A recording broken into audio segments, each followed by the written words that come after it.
आप कितना भी पढ़ लें लेकिन अगर चीज़ें याद ही नहीं रहेंगी तो मेहनत बेकार। क्या आपको भी ऐसा लगता है कि आप पढ़ते हैं मगर भूल जाते हैं? सो यूपीएससी जैसे कॉम्पिटिटिव एग्जामिनेशन के लिए स्मार्ट स्टडी ज़रूरी है। इसीलिए आज इस वीडियो में मैं आपको बताऊंगी वो साइंटिफिक और साइकोलॉजिकल ट्रिक्स जिससे चीज़ें आप आसानी से याद कर सकते हो। सबसे पहले इसके लिए सबसे ज़्यादा ज़रूरी है कि आप लर्निंग प्रोसेस को समझें। तो इसके दो पार्ट्स होते हैं। एक होता है इंफॉर्मेशन गैदरिंग,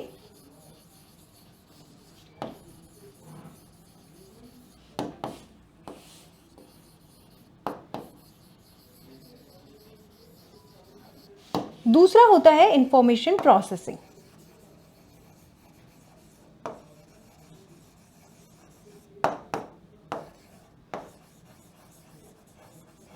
इंफॉर्मेशन गैदरिंग के अंदर आप कुछ चीज़ें करते हैं, जैसे कि आप अपने वीडियोस देख रहे हैं, आप लेक्चर्स देख रहे हैं, या फिर आप अपने नोट्स को रीड कर रहे हैं। यहां पर आप इंफॉर्मेशन गैदर कर रहे हैं।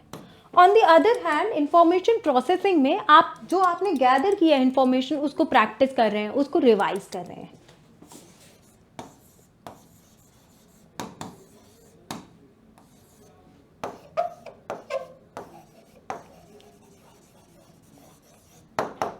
अगर आपको कोई भी चीज़ सही तरीके से रिटेन करनी है तो ये दो स्टेप्स आपको फॉलो करने पड़ेंगे। अगर आप इंफॉर्मेशन को सही तरीके से प्रोसेस नहीं करेंगे तो हो सकता है कि आप उसको भूल जाएं।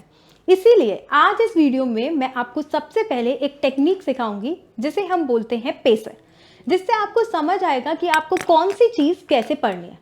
देखिए, साइंटिफिक रिसर्च के हिसाब से ऐसा बताया गया है कि 5 तरह के टाइप्स होते हैं ऑफ नॉलेज, ठीक है, जैसे कि procedural, analogous, conceptual, examples and reference. तो इधर पे अब मैं आपको सिखाऊंगी कि आपको डिफरेंट टाइप्स ऑफ नॉलेज को कैसे रिटेन करना है।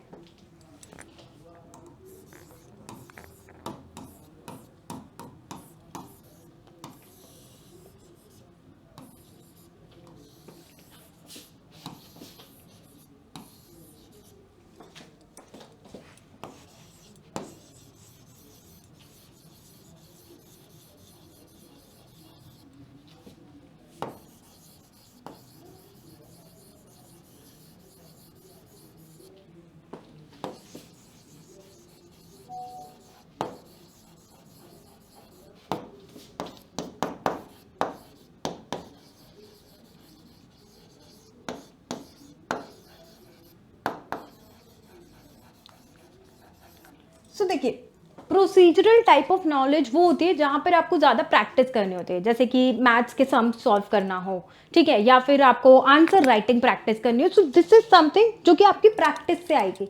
अगर आपको एक अच्छा ऐसे लिखना है तो सिर्फ पढ़ पढ़ के नहीं लिख पाओगे आप। एक अच्छा ऐसे लिखने के लिए आपको खुद से प्रैक्टिस करनी पड़ेगी। तो इन चीज़ों के लिए आपको प्रैक्टिस की ज़रूरत है। फॉर एग्जाम्पल, अगर आपको अपनी आंसर राइटिंग इंप्रूव करनी है तो आप रोज़ एक आंसर लिखो, एक्चुअली इट विल इंप्रूव। अब इसमें देखो कैसे समझना है, जैसे कि प्रोसीजरल टाइप ऑफ नॉलेज है तो इसके लिए क्या करना है, आपको प्रैक्टिस करनी है। ओके, दैट इज, जैसे कि मैंने आपको बताया, आंसर राइटिंग, ऐसे राइटिंग, मैथ्स। अब अगर आप मैथ्स के सम सॉल्व करने के लिए आप बस रोज मैथ्स के सम पढ़ते रहोगे, वो नहीं होगा। वो प्रोसीजरल टाइप ऑफ नॉलेज है जो कि आपकी करेक्ट प्रैक्टिस करने से ही होगी। Another is analogous. एनालॉगस क्या होता है कि पहले आपने कोई कॉन्सेप्ट पढ़ा है या आपने कुछ ऐसा चीज़ देखी है, ठीक है, और उसको आप जो करेंटली आप पढ़ रहे हो उसको आप पुराने कॉन्सेप्ट की हेल्प से समझ रहे हो। सो दिस इज समथिंग, जैसे कि अगर आपने पहले कभी कोई हिस्टोरिकल साइट विजिट की, ठीक है, और फिर आप आर्ट एंड कल्चर पढ़ रहे हो तो यहाँ पर आपको बेटर आप उसको रिलेट करोगे, आपने वहाँ पर क्या देखा, किस तरह से आपने चीज़ें देखी थी, और यहाँ पर आप उसको अप्लाई करने की कोशिश करो। तो इससे क्या होगा, again you have to identify the kind of knowledge analogous है। एनालॉगस नॉलेज के लिए आप उसकी एक एनालॉजी बिल्ड कीजिए और उसको रिटेन करने की कोशिश कीजिए। अगर आप टाइप ऑफ नॉलेज ठीक से आइडेंटिफाई करोगे और उसके लिए सही मेथड अप्लाई करोगे तो आपको जल्दी रिटेन होंगी चीज़ें। Then another thing is conceptual, ठीक है। कॉन्सेप्चुअल क्या होता है, जैसे कि किसी कॉन्सेप्ट को समझना। For example, continental drift theory क्या होती है या फंडामेंटल राइट्स क्या होते हैं। तो इस चीज़ के लिए क्या कर सकते हो, आपको उसकी अंडरस्टैंडिंग पे ज़्यादा ध्यान देना है। दूसरी बात, यहाँ पर आप क्या कर सकते हो, इसके लिए कुछ फ्लो चार्ट्स, माइंड मैप्स बना सकते हो।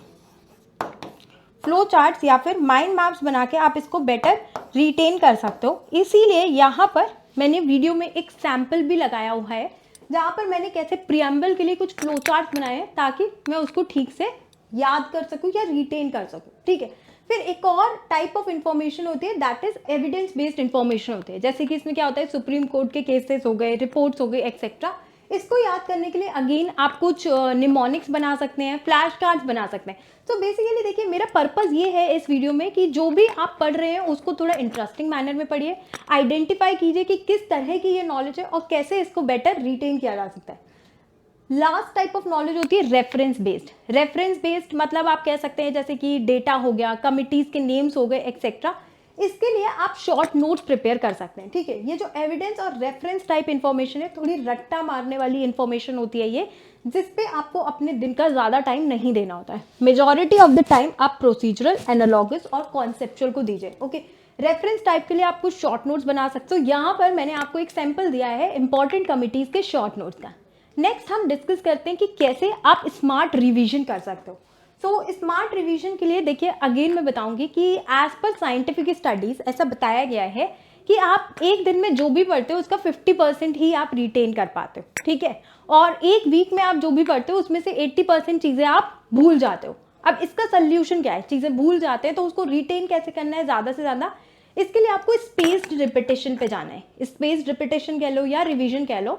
तो जैसे कि मैंने पिछली वीडियो में भी बताया था, इसके लिए आपको एक रिवीजन रूल फॉलो करना है ऑफ 1, 7 एंड 15।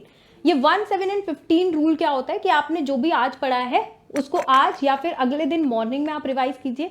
7 रूल कहता है कि आपने जो भी 6 दिन में पढ़ा है उसको 7वें दिन रिवाइज कीजिए, और जो भी आपने पिछले 14 डेज में पढ़ा है उसको 15th डे पर रिवाइज करना है।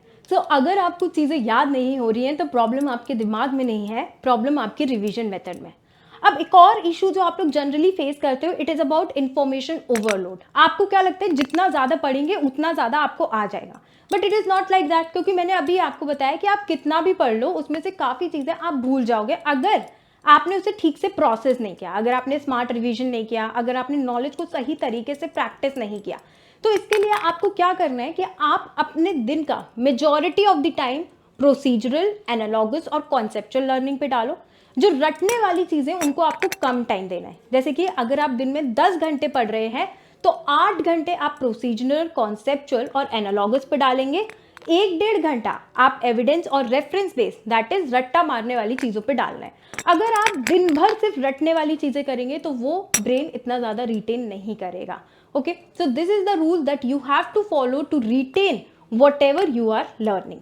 सो अगर आपको चीज़ें आसानी से याद करनी है, so this is the rule that you have to follow. Next अब एक और इंटरेस्टिंग चीज़ डिस्कस करते हैं कि लर्निंग को यादगार कैसे बनाएं। तो यहाँ पर मैं आपको 4 तरीके बता रही हूँ जिससे आप अपनी लर्निंग को यादगार बना सकते हैं। सो 1 इज एक्टिव रिकॉल,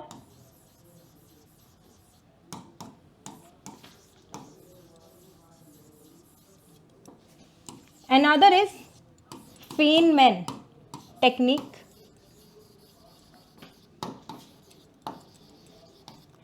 और है pomodoro technique,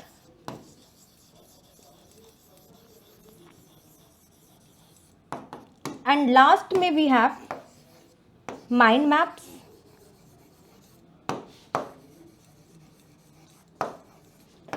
and mnemonics.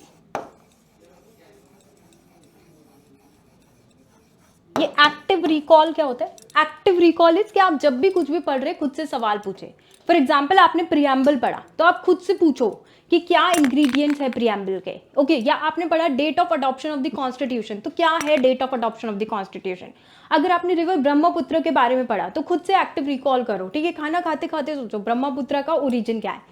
Another is Feynman technique. Feynman technique देखो काफ़ी वर्क करती है, जैसे कि रिसेंटली अभी मैंने कथक सीख रही हूँ, okay. So what I do is कि मैं अलग अलग लोगों को कथक सिखाती रहती हूँ, नॉर्मली हैंड मूवमेंट्स क्या होते हैं, उससे मैंने खुद देखा कि मुझे बहुत ज़्यादा अच्छे से वो याद हो रहा है। सो फेनमैन टेक्निक में आपको क्या करना है कि आपने कुछ भी पढ़ा, आपने फंडामेंटल राइट्स पढ़े, आपने DPSP पढ़ा, उसको आप सिंपल मैनर में किसी को भी समझा दो। आप उसको समझा दोगे, उसके बाद आप देखना कि आपको कितने अच्छे से वो रिटेन हो रहा है।